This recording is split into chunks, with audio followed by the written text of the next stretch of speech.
მარტამ თავის სიყვარულს საქორწინო ცერემონიალის დაწყებამდე საქორწინო დარბაზში მიმავალ გზაზე გადაეღობა და ამცნო ამბავი საკუთარი ფეხმძიმობის შესახებ.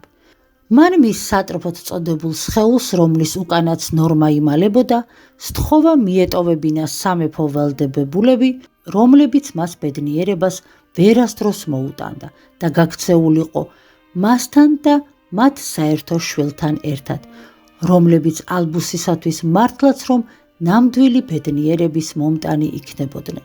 ალბუსის სხეულს ამოფარებულმა ნორმამ ალბუსის სატრფოს უპასუხა, რომ ის პირველ რიგში დაბადებული იყო მეფობისა და სამყაროს მართვისთვის, ხოლო შემდეგ ყველაფერი სხვა დანარჩენისთვის, რაც მის სამყაროში არსებობდა. ამ სიტყვებით ცრუ ალბუსმა მარტას გზიდან ჩამოშორება და საქორწინო დარბაზში სტუმრებთან შეხვედრა განიზრახა. სწორედ იმ მომენტში, როცა ალბუსის სხეულში დამალული ნორმა მარტას გზიდან ჩამოშორებას ცდილობდა, მსახურმა მის საყვარელ მამაკაცს გამოსამშვიდობებელი მოტივით ძლიერად ჩაეხუტა და ეამბორა. სწორედ ეს ამბორი გახდა საბედისწერო ნორმას რეალური სახის გამოსამჟღავნებლად. გულწრფელმა კოცნამ და სიყვარულმა მაგიური წყევლა დაამსხვრია და კოცნის შემდგომ მსახურმა მარტამ გამოავლინა ნორმას რეალური სახე. მსახური ქალის თვალემა გააშიშვლა ბოროტი ჯადოქარი იმ ცრუ სხეულისგან, რომელსაც ნორმა ატარებდა. კოცნის შემდგომ მხოლოდ მსახურ მარტას შეეძლო ნორმას რეალური სახის დანახვა და იმის ამოცნობა, რომ იმ სხეულში, რომელშიც მახინჯი ჯადოქარი იმალებოდა, თავის საყვარელ მამაკაცს არ ეკუთვნოდა. ნორმას ძლიერი მაგიაც კი უძლური აღმოჩნდა გულწრფელი სიყვარულის მიმართ. თუმცა სიმართლის აღმოჩენის მიუხედავად, შეშინებულმა მსახურმა ნორმას არაფერი უთხრა, რითაც ჯადოქარს თავი მოაჩვენა, რომ ყველაფერი მისი გეგმის მიხედვით მიდიოდა.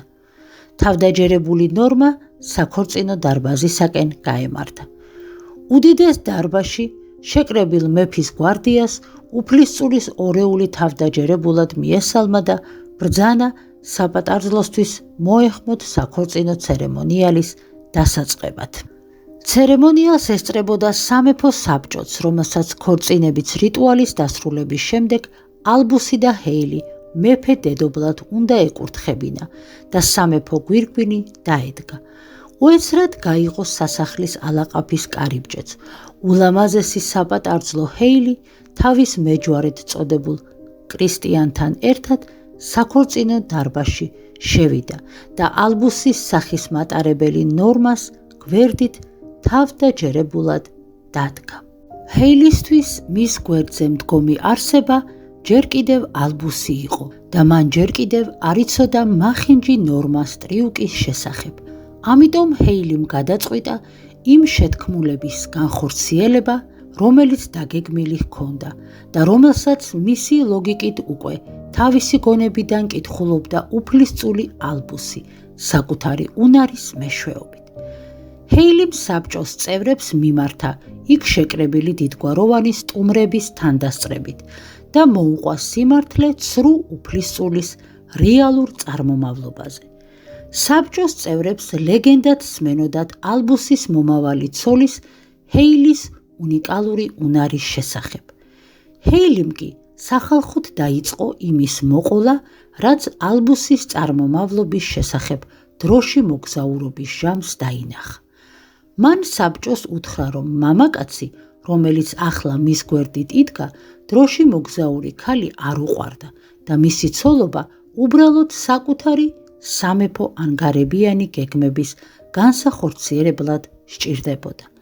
თუმცა ჰეილის საჯარო განცხადების თანახმად ალბუს არ ჰქონდა ლეგიტიმური უფლება სამეფო ტახტზე ასვლისა, რადგან ის არ იყო მეფე ფედერიკის კანონიერი შვილი და ამას მეფე ფედერიკიც და თავად ალბუსიც ყველას უმალავდნენ. ამ განცხადების შემდგომ საქორწინო დარბაზში არეულობა და ჩოჩქოლი ატყდა. უფლისწული ალბუსის სხეულს ამოფარებული ნორმა ხვდებოდა, რომ ყველაფერი მისი გეგმის საზიანოთ მიმდინარეობდა. დიდგვაროვნები და თავად სამეფო საბჭოს წევრები ჰეილისაგან ითხოვდნენ დეტალურ განმარტებებს, რაც მათ აინტერესებდათ უფლისწულის რეალური წარმომავლობის შესახებ, რომელიც ვეზირს ვამპირი ქალის სიბერწისგან ბიოლოგიური გზით არასდროს ღირსებია. ჰეილი ზედმიწევნითა და სრული სიზუსტით უყვებოდა წარსულის თითოეულ დეტალს, რომელიც სამეფო სასახლის კედლებში ხდებოდა წარსულის იმ მონაკვეთში. ასევე ჰეილიმ თქვა, რომ წარსულის ბილიკებზე ხეტიალისას დაინახა ამ ამბების შემდგომ მეფე ფედერიკმა საკუთარი უფროსი უფლისწული სალარი მკვდრად გამოაცხადა და სინამდვილეში მაგიის გზით დაძინებული სამეფოსგან შორს აკლდამაში გადამალა, ხოლო მემკვიდრის გარეშე დარჩენილმა ხნიერმა მეფემ ახალი მემკვიდრისა და სამეფო ტიტულის გასაგრძელებლად ბავშვი საკუთარი ვეზირისაგან იშვილა, რომლის ღალატის სალართან ფარული გარიგება გახლდათ.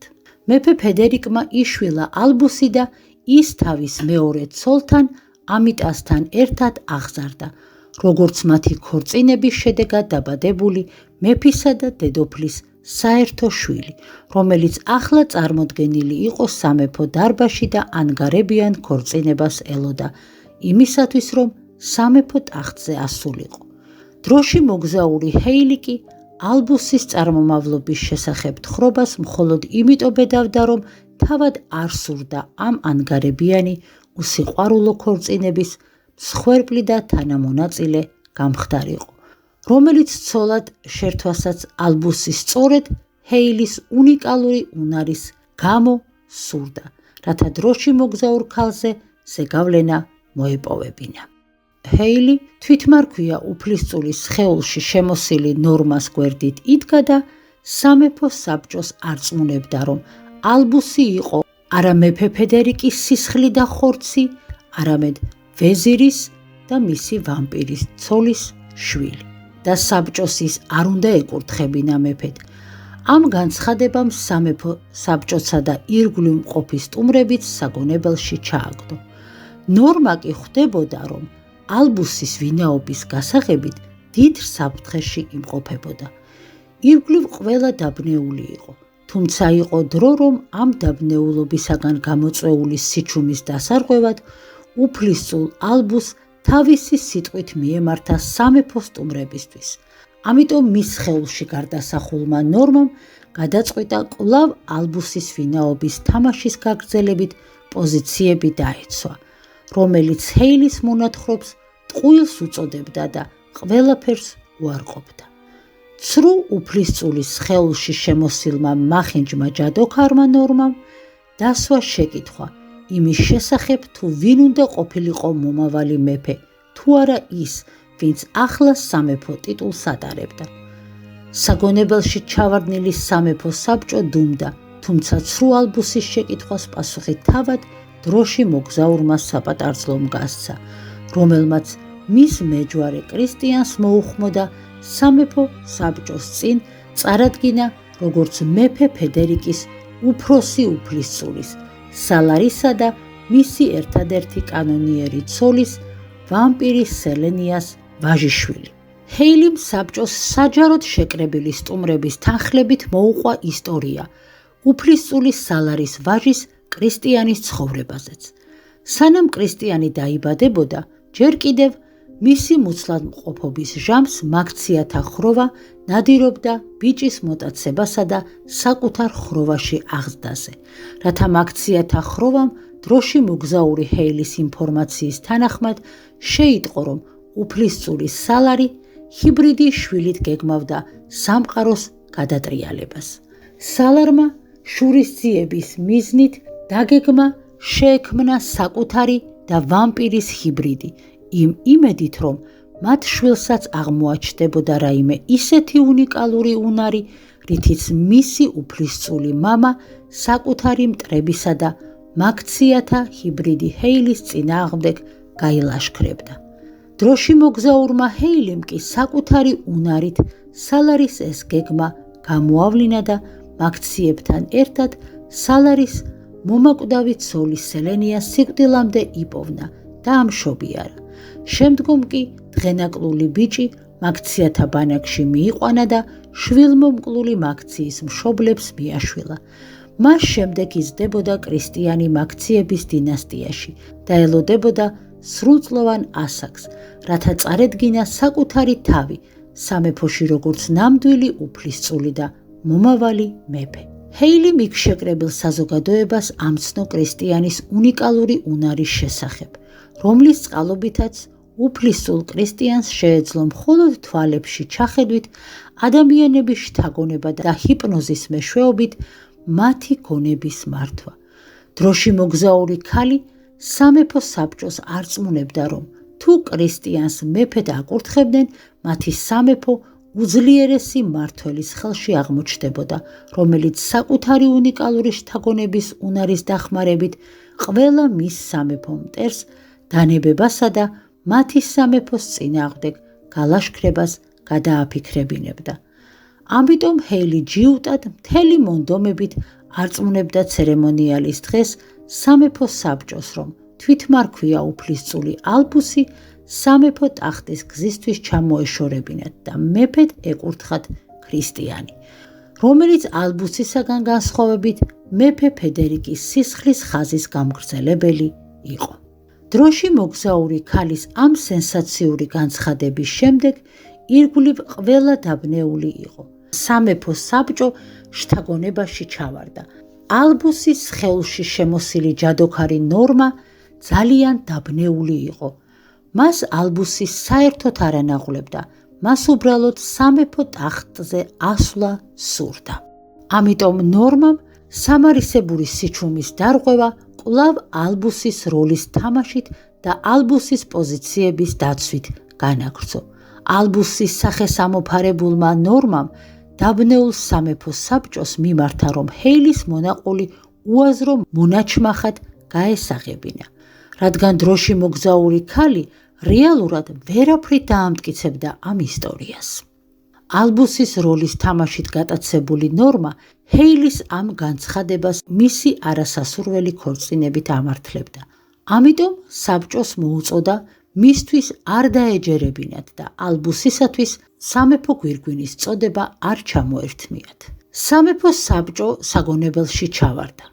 მათ სამეფოს ისტორიის ჟამთაღწერებისაგან იცოდნენ მეფის უფროსი ვაჟის სალარისა და მისი ვამპირი ცოლის საერთო შვილის შესახებ, რომელიც მოკლული ვამპირის სელენიას საშოდან გაუჩინარებული იყო. თუმცა საბჭომ ალბუსის შიშის მოტივით გადაწყვიტა ჰეილის მონაყოლში მცირედი სკეპტიციზმი შეეტანა და დროში მოგზაურ ქალს საბჭოს ერთ-ერთმა წევრმა, ხნიერმა უხუცესმა დაუსვა შეკითხვა იმის შესახებ, თუ როგორ შეეძლო ჰეილის საბჭოსთვის საკუთარი მონაყოლის დამტკიცება.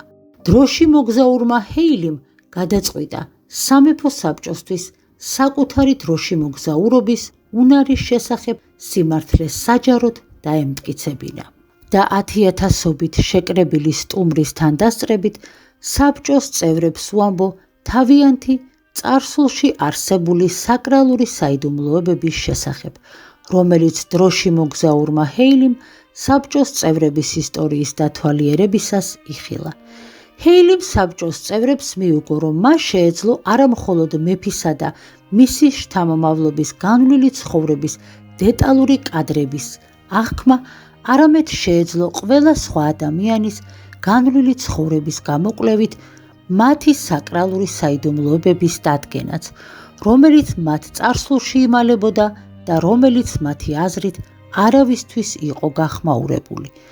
ჰეილიმ საკუთარი დროში მოგზაურობის ძალის დასამტკიცებლად საბჭოს წევრებს მათივე წარსულის დროინდელი საკრალური საიდუმლოებების შესახებ ინფორმაცია ხმამაღლა ყველას გასაგონად შეახსენა.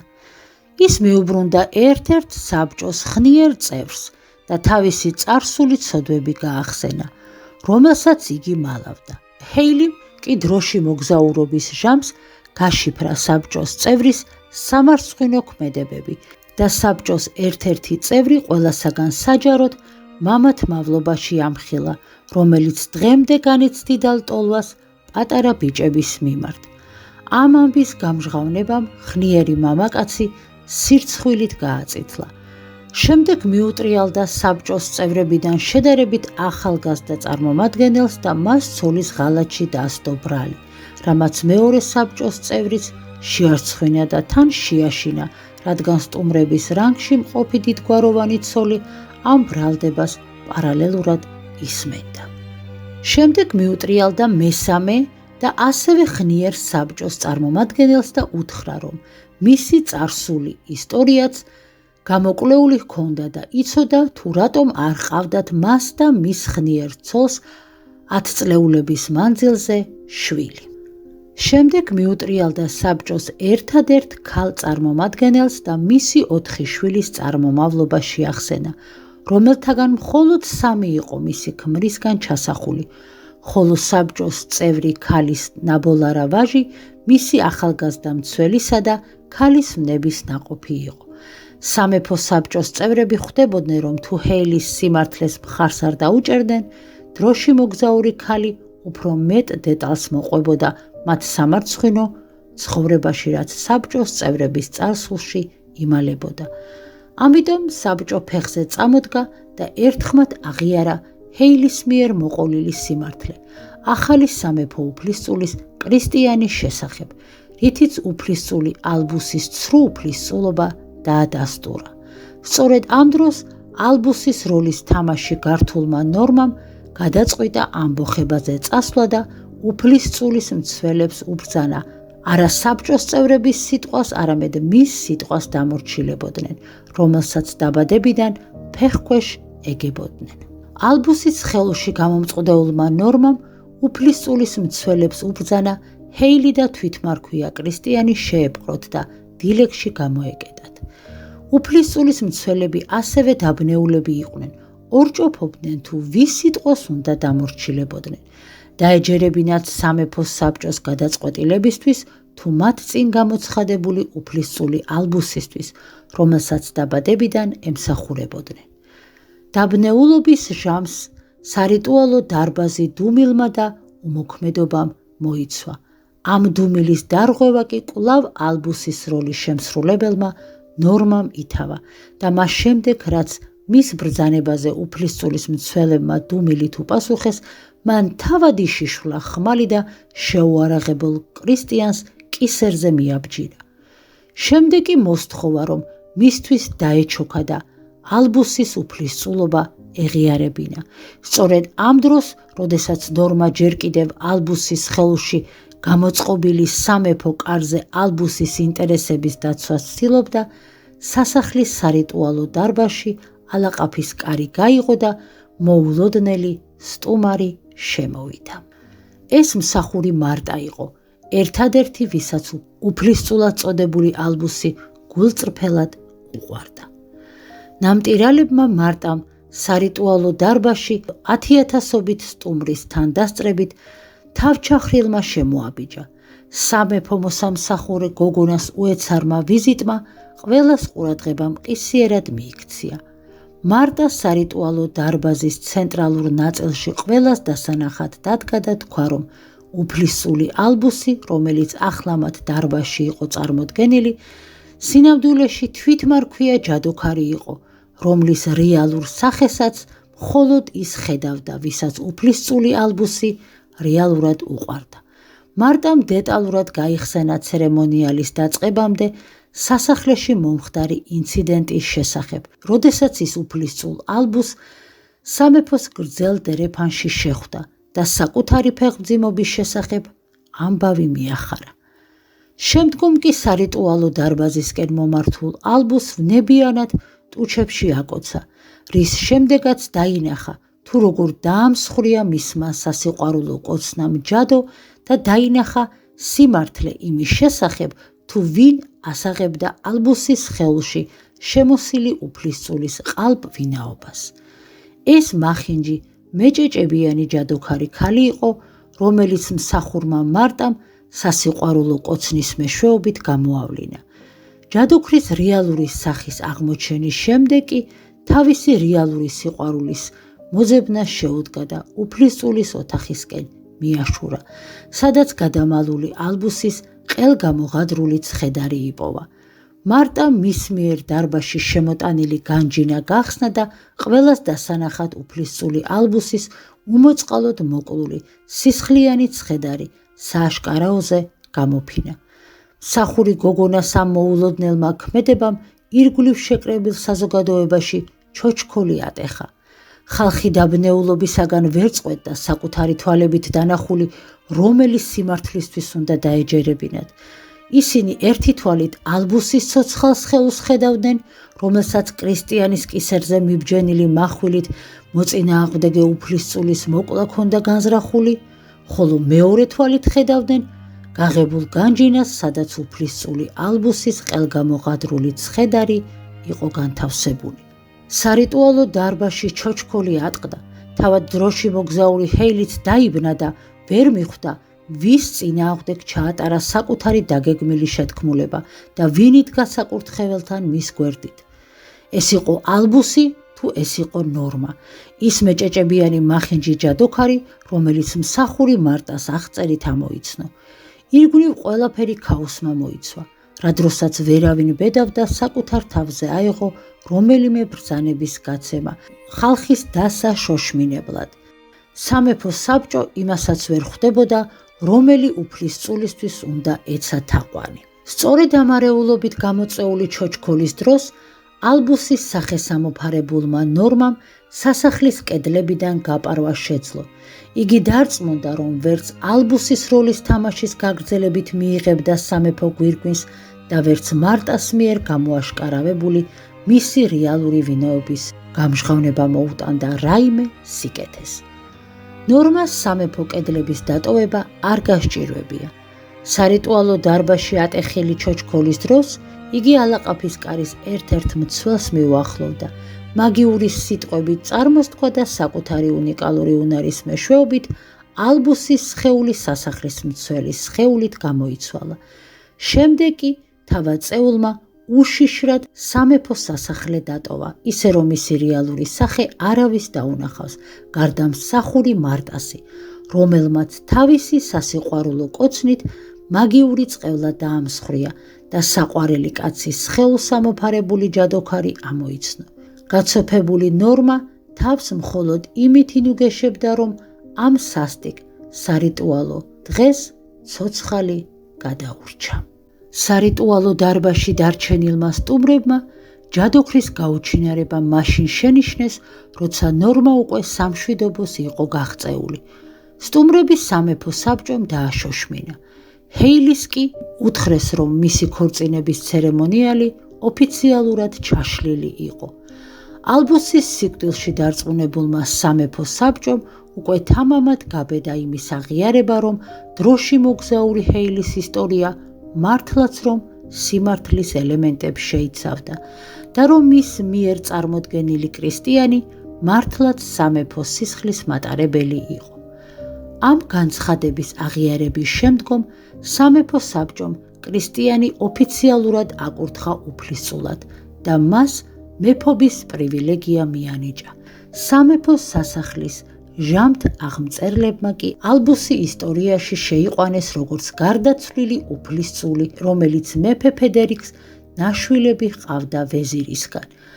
უფლისწული ალბუსის პირადმა მსახურმა მარტამ თავისი საყვარელი უფლისწულის გარდაცვალების შემდეგ სასახლე დატოვა და კვლავ თავის გლეხ ოჯახს დაუბრუნდა იმ მუცლად მყოფ ბავშვთან ერთად, რომელსაც ალბუსისგან ელოდებოდა.